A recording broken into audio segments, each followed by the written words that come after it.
அக்கா நீங்கள் டெய்லி மாடு வீடியோ போடுறீங்க, ஆனால் இதில் எவ்வளோ லாபம் கிடைக்குது, பால் பீஸ் ஊற்றுறீங்களா, என்ன பண்ணுறீங்க அப்படிங்கிறதே எனக்கு ஒரு வீடியோ பண்ணுங்கக்கா அப்படின்னு சொல்லிட்டு ஒருத்தவங்க கேட்டிருந்தாங்க. கொஞ்சம் அன்பாக கேட்டிருந்தாங்க. சரி, அவங்களுக்காக நான் இது ரிப்ளை பண்ணுறேன். நாங்கள் பார்த்திங்கன்னா 4 மாடு வச்சுருக்கோம். 3 மாடு தான் பால் பீசுது, ஒரு மாடு சினையாக இருக்குது.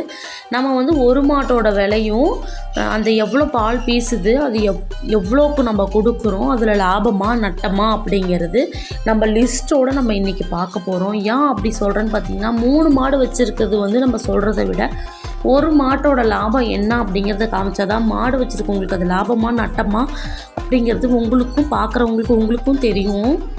நம்மக்கிட்ட ஒரே ரக மாடு கிடையாது, கிராஸ் மாடு இருக்குது, சர்ஜி மாடு சொல்லுவாங்க பார்த்திங்களா, அந்த மாதிரி மாடு இருக்குது.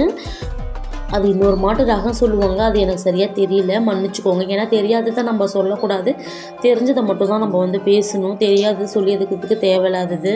இந்த வேலை எங்களுக்கு மட்டும் இல்லைங்க, பிள்ளைங்களுக்கும் தெரியும். ஏன்னா நம்ம செய்யும்போது பிள்ளைங்களும் பார்த்துக்கிட்டே இருக்காங்க. அப்படிங்கும்போது பிள்ளைங்களும் இந்த வேலை செஞ்சுப்பாங்க. ஆள் எங்கேயாவது ஒரு அவசரம் எமர்ஜென்சி எங்கேயாவது போயிட்டோம் அப்படின்னா கூட பிள்ளைங்களே இந்த வேலையை செஞ்சுப்பாங்க.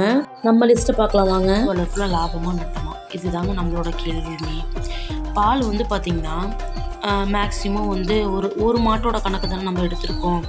அதனால் ஒரு மாடு காலையில் 5, சாயங்காலம் 5ன்னு சொல்லி கணக்கு வச்சு ஒரு நாளைக்கு 10 லிட்ரு ஆக மொத்தம் மாதம் 30ன்னு சொல்லி கணக்கு போட்டால் 300 லிட்ரு வருது நமக்கு பால். அப்போது நம்ம பால்காரங்கள்கிட்ட ஊற்றுறது 1 லிட்ரு 27 ரூபாய்க்கு நம்ம ஊற்றுறோம். அப்போ 300 × 27 கணக்கு வச்சோம்னா 8100 ரூபாய் நமக்கு வருது. இதில் பார்த்திங்கன்னா மாட்டுக்கு மாதம் 3 மூட்டை, அதாவது ஒரு மாதத்தில் 3 மூட்டை தீவனம் நம்ம மாட்டுக்கு செலவாகுது. இது நம்ம ஒரு மாட்டோட கணக்கு. 3 × 1750 ரூபாய், அப்போ கணக்கு வச்சோம்னா 5250 ரூபாய் செலவாகுது தீவனத்துக்காக. அடுத்து சோள மாவு இல்லைன்னா தவிடு, இதில் நாங்கள் ரெண்டுமே யூஸ் பண்ணிகிட்ருக்கோம். இடையில 10 நாள் சோள மாவும் இருக்கும், தவிடு இருக்கும். அதனால் ரெண்டுமே நம்ம ப்ளஸ் பண்ணிக்கிட்டோம். 1500 ரூபாய். அடுத்து பார்த்திங்கன்னா 8250 ரூபாய் வருது. ஒவ்வொரு மாதம் இது ரெண்டுமே போடுவோம், அதனால தான் இது நான் எழுதிக்கிட்டேன். 8250 ரூபாய் வருது. நமக்கோட லாபம் எவ்வளோ கிடச்சிது? 8100 ரூபாய். நமக்கு செலவு எவ்வளோ ஆகிடுச்சு? 8250 ரூபாய். இதில் நம்ம தீவனத்தட்டு, சோளத்தட்டு எல்லாமே நம்ம காட்டில் இருக்கிறது தான் நம்ம அறுத்து போடுறோம். வெளியிலன்னு வாங்குகிறோம் அப்படின்னு பார்த்திங்கன்னா வைக்கப்பில்லை, அதுவும் எப்போயாவது ஒரு டைம் கிடைக்கிது அப்படிங்கும்போது நம்ம வாங்கிப்போம். மற்றபடி காட்டில் இருக்க சோளத்தட்டு, தீவனத்தட்டே நம்ம எடுத்துப்போம். மொத்தம் நமக்கு 8100 ரூபாய் கிடச்சிது. செலவானது 8250 ரூபாய். இதோட லாபத்தை நீங்களே பார்த்துக்கோங்க, கால்குலேஷன் பண்ணிக்கோங்க. மாட்டு வளர்ப்பில் மீதி நான் என்ன சொல்லுவேன் அப்படின்னு பார்த்தீங்கன்னா, சாணம் தாங்க நமக்கு மீதி. நம்ம காடு வச்சுருக்கோம் அப்படிங்கும்போது வருஷத்துக்கு 10,000 20,000க்கு நம்ம எருவு வாங்க வேண்டியது இருக்கும். அப்போ மாடு வளர்க்குறோங்கும் போது சாணம் நமக்கு அது மீதி தானே அப்படின்னு நான் சொல்லுவேன். அடுத்து பார்த்திங்கன்னா வீட்டுக்கு எடுப்போம் பார்த்திங்கன்னா பால், அது பார்த்திங்கன்னா நாங்கள் காலையில் 6 லிட்ரு, சாயங்காலம் 6 லிட்ரு எடுப்போம். மொத்தம் 1 லிட்ரு நான் கணக்கு வச்சுருக்கேன்.